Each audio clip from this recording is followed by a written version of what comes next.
Welcome to this video. Today I'm gonna teach you how to make a slip knot.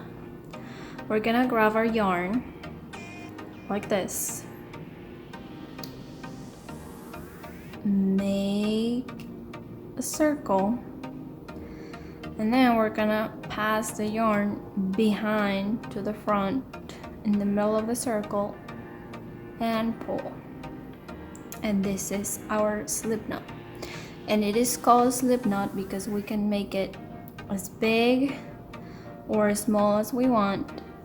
And this is how we can start many crochet projects. Thank you for watching this video. Don't forget to subscribe and like this video.